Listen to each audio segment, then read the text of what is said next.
Hello everyone, welcome और welcome back to my channel study special education. आज का हमारा टॉपिक है heredity and environment. Heredity and environment एक बहुत इंपॉर्टेंट टॉपिक है हमारे एग्जाम पर्सपेक्टिव से, क्योंकि इस चैप्टर से भी हमें 2 to 3 क्वेश्चंस मिलते हैं in our part B. So let's start with the chapter. First of all, what is heredity? Heredity होता क्या है?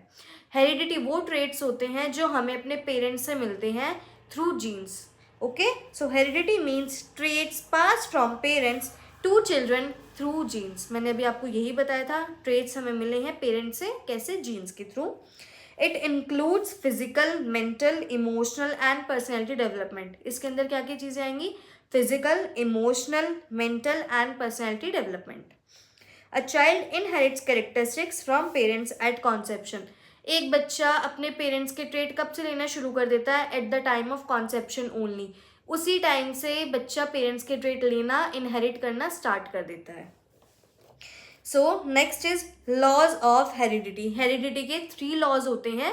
सो now we will understand one by one. Okay, first is law of resemblance. Resemblance का meaning क्या होता है? कि जब हम किसी चीज़ से रिजेंबल करते हैं, उनके जैसे दिखते हैं, या उनकी कैरेक्टरिस्टिक्स हमारे अंदर भी है, सो that is resemblance. Okay, so children resemble their parents. Children अपने पेरेंट्स से रिजेंबल करते हैं, कैसे?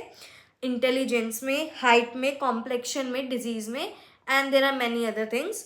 सो similarity may be seen in intelligence, अभी बताया, हाइट, कॉम्प्लेक्शन, डिजीजेस। जैसे हम बोलते हैं कि ये जेनेटिक डिसीज है, मतलब कि ये disease generation to generation pass on हो रही है। या हम बोल देते हैं कि कॉम्प्लेक्शन, कि आपका कॉम्प्लेक्शन बिल्कुल अपनी मम्मा के जैसा है। So it is also heredity, and ये हमें अपने पेरेंट्स से ही पास ऑन हुआ है। Okay, next is law of variation. Variation का मतलब क्या होता है? कि जब हम वैरी करते हैं, हम सिमिलर नहीं है अपने पेरेंट्स से, ठीक है, हमारी कैरेक्टरिस्टिक्स मैच नहीं होते हैं, so that is law of variation. Children are not exact copies of the parents. Children अपने पेरेंट्स के एग्जैक्ट कॉपीज नहीं होते हैं। बच्चों के कैरेक्टरिस्टिक्स अलग होते हैं एंड पेरेंट्स के अलग होते हैं। Every children shows some difference from parents. हर एक बच्चा अपने पेरेंट्स से कहीं ना कहीं, किसी ना किसी तरीके से डिफरेंट होता है। हम अपने पेरेंट्स की एग्जैक्ट कॉपीज नहीं होते हैं। Okay, so this was law of variation. So now our third and the last law is law of regression. Regression law का मतलब क्या होता है? वो एक्सेप्शनल क्वालिटीज जो आपके पेरेंट्स के अंदर होती हैं, बट इट डजंट मीन कि आपके अंदर भी वही सेम क्वालिटीज होंगी। फॉर एग्जाम्पल, कि आपके पेरेंट का आईक्यू बहुत हाई है, सो इट डजंट मीन कि आपका आईक्यू भी हाई होगा। आपका आईक्यू एवरेज भी हो सकता है, आपका आईक्यू लो भी हो सकता है। सो वो एक्सेप्शन क्वालिटीज जो आपके पेरेंट्स के अंदर होती है, इट डजंट मीन कि आपके अंदर भी वही क्वालिटीज होंगी। Okay, so exceptional qualities such as high IQ of parent may not be fully transferred to the children. Children may show some average characteristics. So मैंने सेम चीज़ ही आपको अभी समझाया था कि पेरेंट की IQ हाई है, तो इट डजेंट मीन कि आपकी IQ भी हाई होगी। आप एवरेज कैरेक्टरिस्टिक्स भी शो कर सकते हैं। So it is called law of regression. So what we have understood till now, we have understood what is heredity and what are the laws of heredity. We have understood 3 types of laws.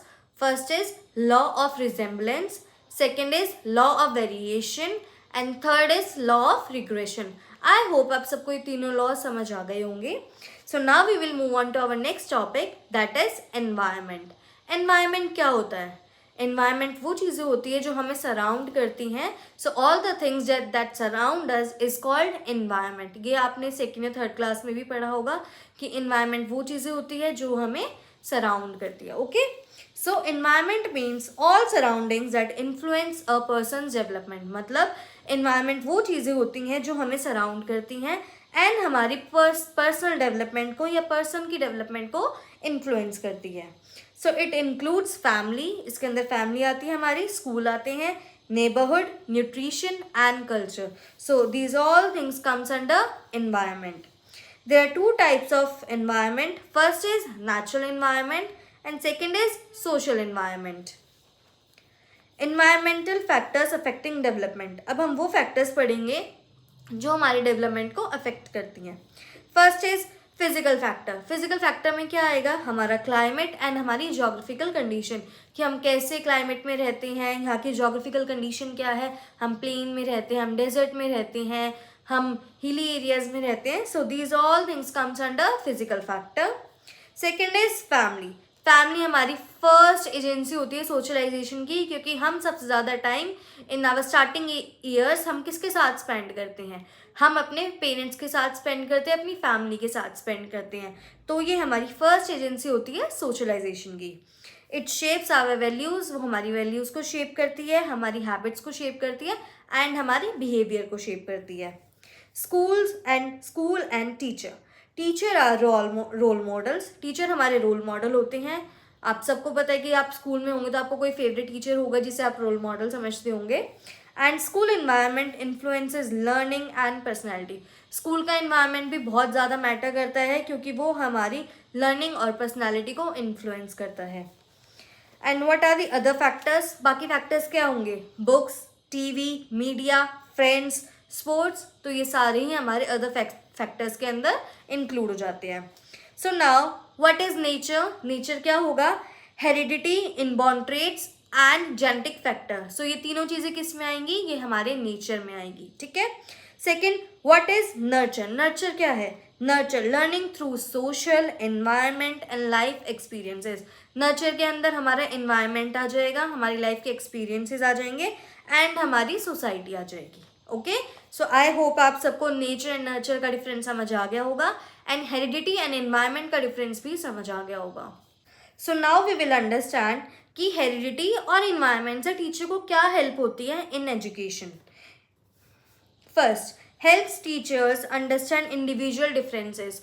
Nature and nurture या heredity and environment की help से teacher क्या समझता है? वो individual differences समझता है कि सभी बच्चे अलग है, सभी की अपब्रिंगिंग अलग हुई है, सबकी हेरिडिटी अलग है एंड सबका एनवायरनमेंट भी अलग है। Okay, useful for guidance and counselling. ये बहुत यूज़फुल होता है जब हम किसी बच्चे को गाइड करते हैं, किसी बच्चे को काउंसिल करते हैं। Third, helps classify learners according to abilities. हम इसकी हेल्प से लर्नर्स को कैटेगराइज कर सकते हैं एंड हम उन्हें क्लासीफाई कर सकते हैं उनकी एबिलिटीज़ के बिहाफ पे। Helps provide a better learning environment. इसकी मदद से हम एक बच्चे को बेटर लर्निंग एनवायरनमेंट भी प्रोवाइड कर सकते हैं। टीचर एक स्टूडेंट को कैसे क्लासीफाई कर सकता है कि वो गिफ्टेड चिल्ड्रन है, वो नॉर्मल चिल्ड्रन है, वो एक स्लो लर्नर है या वो एक एवरेज बच्चा है। तो ये सारे एजुकेशनल इम्प्लीकेशन से of heredity and environment. Now we will understand what are individual differences. Individual differences क्या होते हैं? सभी इंडिविजुअल एक दूसरे से डिफरेंट है। आप मेरे जैसे नहीं हैं और ना मैं आपकी जैसी हूँ। आप अपने भाई के जैसे नहीं हैं, ना आप अपनी बहन के जैसे हैं, ना आप अपनी मदर के जैसे हैं। सभी इंडिविजुअल डिफरेंट है किसी ना किसी तरीके से। सब की एक अलग कैरेक्टरिस्टिक होती है, सबकी एक अलग आइडेंटिटी होती है। सो इसका मतलब क्या है? It is called individual differences. Differences among individual. Individual के अमंग्स डिफरेंसेस होते हैं। किस किस चीज़ में डिफरेंसेस होते हैं? इंटेलिजेंस में, पर्सनालिटी में, इंटरेस्ट में, एबिलिटीज़ में, अचीवमेंट्स में, फिजिकल अपीयरेंस में। सभी का फिजिकल अपीयरेंस डिफरेंट है। कोई आप मेरा बॉडी स्ट्रक्चर आपकी जैसा नहीं है, आपका बॉडी स्ट्रक्चर मेरी मम्मा के जैसा नहीं है। So everyone is different. इसका की पॉइंट क्या है? No two persons are exactly alike. कोई भी दो लोग एक जैसे नहीं हो सकते हैं। So it is the key idea of individual differences. Basis of individual differences. Individual differences क्यों है? क्योंकि सबकी हेरिडिटी डिफरेंट है एंड सबका एनवायरनमेंट भी डिफरेंट है। What are the causes of individual differences? क्या क्या कॉजेज है? फर्स्ट इज हेरिडिटी, मैंने अभी आपको बताया था। फिजिकल और मेंटल ट्रेट्स इनहेरिट होते हैं हमारे पेरेंट्स के थ्रू। Second is environment. सबका इन्वायरमेंट भी डिफरेंट है, सबकी फैमिलीज डिफरेंट है, सोसाइटी डिफरेंट है, कल्चर डिफरेंट है एंड सराउंडिंग भी डिफरेंट है। Third, age and intelligence. किसी की एज 20 है, किसी की एज 30 है, तो उसके अकॉर्डिंग भी इंडिविजुअल डिफरेंसेस आ जाते हैं। किसी की IQ डिफरेंट है, मेरी IQ डिफरेंट है आपसे, आपकी IQ आपके फ्रेंड से डिफरेंट है। So it comes under as and intelligence. Fourth point, health. Physical health भी परफॉर्मेंस को अफेक्ट करती है। सबकी फिजिकल हेल्थ डिफरेंट है, सबका विटामिन डी डिफरेंट है, सबका स्टैमिना डिफरेंट है, सबका कैल्शियम भी डिफरेंट है। So it will come under health. Next, caste, race and nation. सबकी कास्ट डिफरेंट है, सबका रेस डिफरेंट है एंड सबका नेशन भी डिफरेंट है। Okay, social and cultural background भी डिफरेंट है सबका। So these all things create individual differences. So our last point for today is heredity gives us potential, heredity हमें पोटेंशियल देती है और इन्वायरमेंट हमें उस चीज़ को डेवलप करने में हेल्प करता है। एंड जब ये दोनों चीज़ें मिलकर काम करती हैं तो हम उसे क्या बोलते हैं, इंडिविजुअल डिफरेंस बोलते हैं। जब हेरिडिटी और इन्वायरमेंट एक दूसरे के साथ मिल जाता है तो उसे हम क्या बोलते हैं, इंडिविजुअल डिफरेंसेस। आई होप आप सबको ये वीडियो समझ आई होगी, ये टॉपिक समझ आया होगा। एंड अगर किसी भी चीज़ में कोई भी डाउट है या क्वेरी है, you can comment it down. मैं बहुत जल्दी इस चैप्टर के इम्पॉर्टेंट क्वेश्चंस लेकर आऊँगी फ्रॉम योर पास्ट प्रीवियस जो क्वेश्चन पेपर्स है उसमें से। So stay connected. Thank you everyone.